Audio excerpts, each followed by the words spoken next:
Welcome to my YouTube channel universal matrix. तो आज हम डिस्कस करेंगे what happens if we travel greater than the speed of light and why it creates a time paradox. तो आज हम discuss करने वाले हैं कि अगर हमारी स्पीड टाइम लाइट की स्पीड से ज्यादा हो तो why it creates a time paradox. तो सबसे पहले, क्या आपने कभी सोचा है कि आप अगर लाइट की स्पीड से ज्यादा तेजी से ट्रैवल करें तो क्या होगा?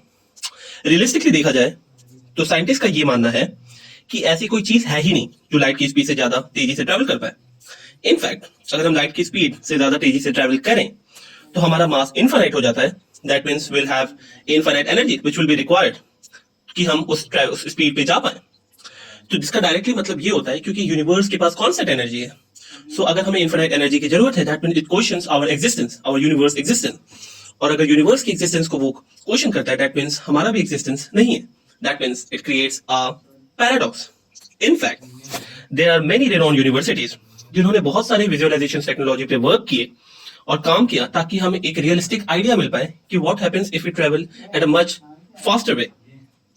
जैसे कि एक यूएसए की एक बहुत ही बड़ी रिनॉन यूनिवर्सिटी है जिन्होंने एक गेम डेवलप किया जिसमें आप हर एक बॉल को कैच करते हो तो आपकी स्पीड 1% और स्पीड ऑफ लाइट के बराबर की स्पीड बढ़ जाती है।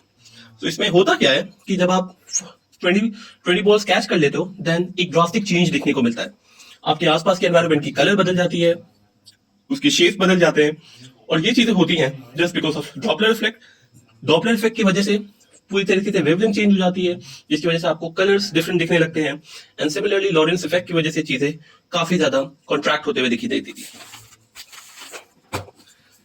इनफैक्ट इन्हीं सब चीजों को सॉल्व किया था आइंस्टाइन की थ्योरी ऑफ रिलेटिविटी ने, जिसका मानना यह था कि ऐसी कोई चीज है ही नहीं जिसका स्पीड ऑफ लाइट से ज्यादा तेजी से कोई ट्रैवल करे। फर्दर उनका कहना था कि हर एक इंडिविजुअल का फ्रेम ऑफ रेफरेंस का पर्सपेक्टिव टोटली अलग होता है। इसको समझने के लिए हम एक एग्जांपल ले सकते हैं। जैसे कि एक लेटर जिसमें एक बच्चा है जो स्पीड ऑफ लाइट की तेजी स्पीड से ट्रैवल कर रहा है, और एक गैरेज है जिसकी 2 डोर्स है जो एक समय पे ओपन होती है और एक समय पे क्लोज होती है, और एक इंसान है जो स्टैटिक है और जो उस चीज को देख रहा है। तो इसमें होता क्या है कि जो इंसान स्टैटिक है वो उसके रेफरेंस से अगर चीजों को देखो तो सीढ़ी कॉन्ट्रैक्ट होते हुए दिखाई देती है, जिसकी जो सीढ़ी की लेंथ गैरेज के विड्थ से बड़ी है फिर भी वो कॉन्ट्रैक्ट होते हुए गैरेज में पूरी तरीके से घुसते हुए नजर आएगी। उसी तरह जो उस सीढ़ी के ऊपर बैठा हुआ बच्चा है उसे लगेगा कि वो गैरेज और कॉन्ट्रैक्ट हो रही है और वो गैरेज के अंदर नहीं घुस सकता है। अब इस चीज में आपको क्या लगता है कौन सही है? इसका जवाब है कि दोनों ही सही है, क्योंकि दोनों का फ्रेम ऑफ रेफरेंस अलग है जिसकी वजह से दोनों को चीजें देखने का तरीका बिल्कुल ही अलग है। जो सीढ़ी पे बैठा हुआ लड़का है उसे ऐसा लगेगा कि चीजें गैरेज विद छोटी हो रही है, और जैसे ही वो जाएगा देन उसके जो फोटोन्स हैं आगे वाले दरवाजे गेट की वो उसकी तरफ पहले ही आ जाएंगे, जिसकी वजह से टोटली चीजें दोनों के फ्रेम ऑफ रेफरेंस को सही ठहराएगी। इसको और अच्छे से समझने के लिए हम समझ सकते हैं सुपरनोवा का एग्जाम्पल लेके। क्या होता है कि एक हम अर्थ ले लेते हैं और एसीएस ले लेते हैं, जैसे अल्फा सेंचुरी स्टार को, दोनों के पीछे लैक्स ऑफ ईयर्स का डिफरेंस है।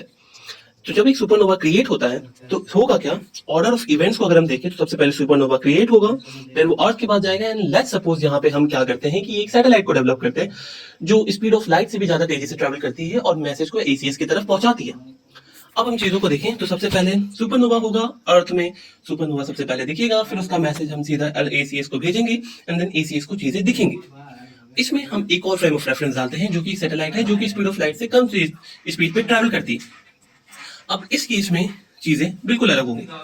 इस केस में क्या होगा कि जब आप किसी चीज को ट्रैवल करते हो तो आपका फ्रेम ऑफ स्पेस डायमेंशन भी चेंज होता है। तो अब इस केस में ऑर्डर ऑफ इवेंट्स कैसे होंगे अगर आप देखो उस सैटेलाइट के रेफरेंस में, तो सबसे पहले एसीएस के पास मैसेज जाएगा, देन सुपरनोवा होगा, देन अर्थ को दिखेगी सुपरनोवा, एंड देन एसीएस को सुपरनोवा दिखेगी।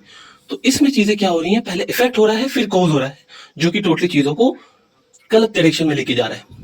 एंड इस चीज को अगर हम सॉल्व करें तो इसमें अगर हम सिर्फ उस मैसेज वाले पार्ट जो वहां पे लाइट की स्पीड से तेजी से ज्यादा ट्रैवल कर रहा था उसे हटा दें तो सब ऑर्डर ऑफ इवेंट सेम तरीके से है। दैट मीन्स हम स्पीड ऑफ लाइट की ज्यादा ट्रैवल कर ही नहीं सकते। तो यही चीज एल्बर्ट आइंस्टाइन ने हमें थ्योरी ऑफ रिलेटिविटी से भी बताया था। सो आज के लिए इस वीडियो में यही था, और ऐसे ही फैसिनेटिंग यूनिवर्स की चीजों को देखने के लिए don't forget to like, share and subscribe my channel universal matrix.